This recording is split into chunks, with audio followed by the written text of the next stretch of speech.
Okay, dear friends, I'm back. Today I'd like to go through the machine of the Bellatrix on the Vulnhub. And I will add the link into the description section below so that you can download it.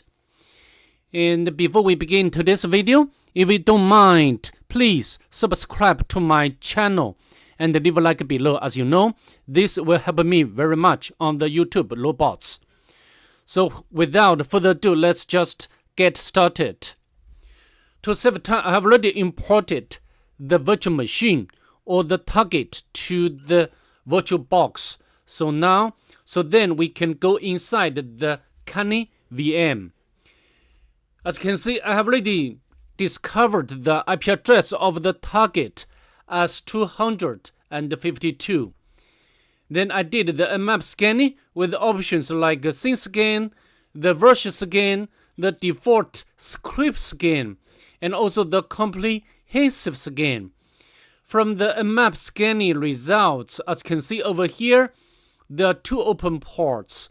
The first one is 22, which is running SSH service, and also the actual version information. As we know, this version doesn't have any vulnerability. Also, you can use like a search sprite utility to confirm that. And the second one is 80, which is running HTTP service and also the actual version information, which is Apache 2. So what we are going to do next is to do enumeration for the 80 port. Let's open up our browser. Put the IP address of the target into the address bar of the Firefox, and I think this information looks like a bit weird, right? And each line has the same information, and also I killed Sir US Black. Siri US Black. Anyway, we can check the source code of this page. And as you can see here, there is one comment. I think two comments exactly. The first one, this time there are no clues in the source code. But yeah, maybe I've already told you a directory.php.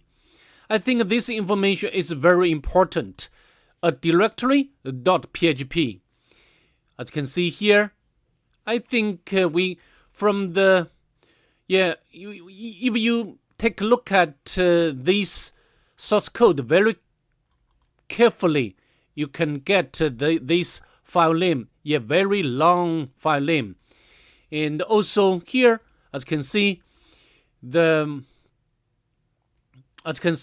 I think this comment tells us maybe this file or this file has the local file inclusion vulnerability, and the parameter is a file. So we can check on that. Of course, we can use like Nigto to do some enumeration. But I can tell you, we cannot get such any information. I mean, the useful information. And also we can use the GoBuster to do some directory enumeration.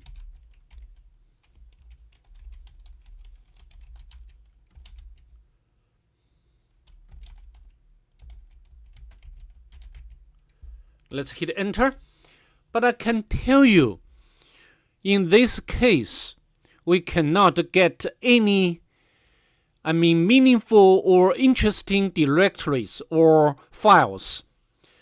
But however, if we go back to our source code in the browser, I think the author has already given us the hint. I think the file name must be related to this one. I think firstly we need to check whether this file exists. We can copy and then we can paste in here. but not found. So I think we need to go further.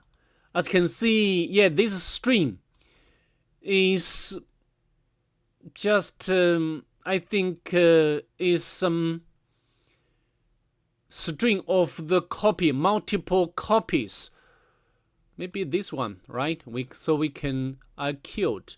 We can remove the redundant information, and then let's hit enter. As you can see, no error. So it means that this file does exist, and then we need to pass or give the parameter, and we can check whether we can access password file. As you can see, we got the or retrieve the content of the password file. So so far we have already know that the target has LFI or local file inclusion vulnerability. The first thing we can check is, as you know, we have already got the username information. I think this is the first username. So we can check, the first thing we can test is whether we can access private key of this user. SSH and ID private key, but not found. Also, if you wish, you can check the same thing for another user. Yeah, this one. So how can we do next? Maybe we need to check whether we can access the log file or authentication log file. Yeah, we can access. So I think now we need to manipulate this authentication log by doing some manipulated SSH logging. Let's do that, and we will pass the PHP code into our username. Let me demonstrate here. We can use the SSH. Yeah, as you can see here, this would be acted as our username. Of course, this will not be a valid username, but because the authentication log will save all information whether this username is valid or invalid. So we just utilize this point to write this line of PHP code into the log file. And let's hit enter. Oh, we need to remove the existing key pairs. And paste in here. And let's log in again. Of course, we can input some random password. Now let's quit. So now we can go back to our browser, and we can pass the parameter name, which is CMD, and we can run, for example, like ID. As you can see, we got the result from executing the ID command. So next, as you know, we have already manipulated the authentication log. Then we can get the reverse shell from this authentication log. So how to do it? Of course, you can try, for example, like we can check if the netcat is there. I can tell you, you can try different techniques, but all failed. And for example, I make a note my different ways when I did this machine earlier. For example, I tried this one, which didn't work, and also this one, which didn't work as well. But the Python can work. But before we do that, we need to check the version of Python. Python 2 is not there. You can use the find command like a Python, but not there. And then we can check if the Python 3 Oh, sorry. Python 3. Python 3 is there. As you can see here. So now we can copy this Python command and paste in here. Before we hit enter, we need to set up the listener. Maybe we can clear the screen first, and we can sudo. Now go back to our browser. Let's hit enter. As you can see, we got the reverse shell, and then we can make it interactive.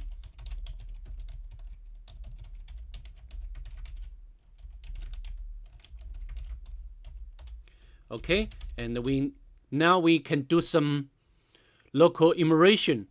I think this directory looks very weird, and we can go inside this directory. We just copy this directory name, and then we can list the files inside this directory, and we can cat the first one, sword. Paste in here. I think we got I think this is the password and the username, and we can make a copy. And then we can open up another tab.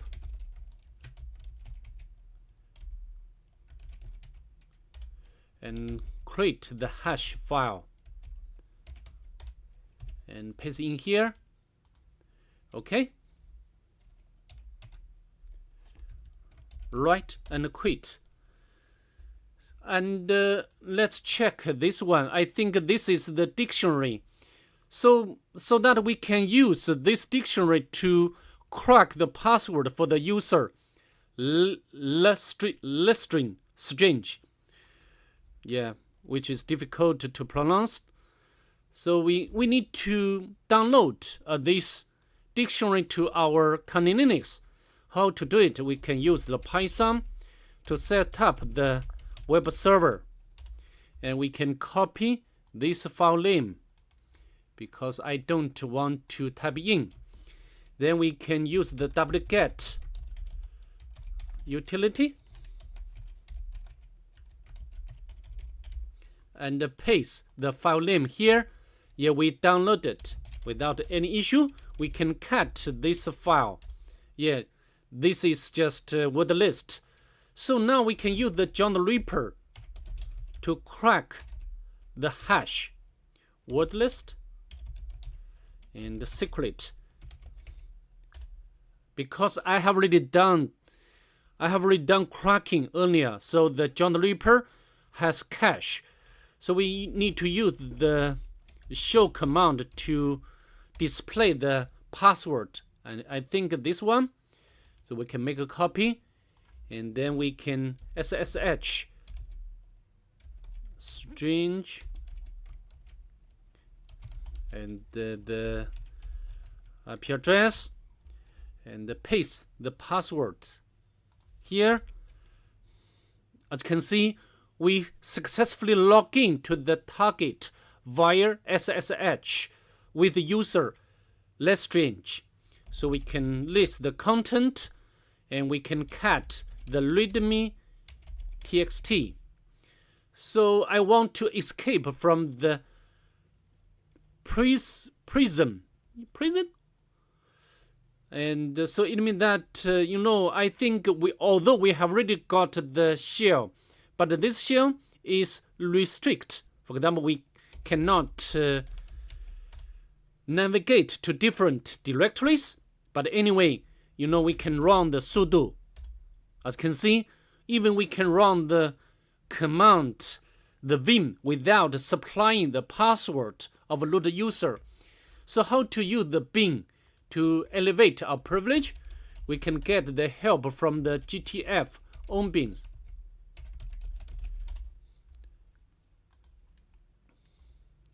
Vim and the sudo So now we just this one.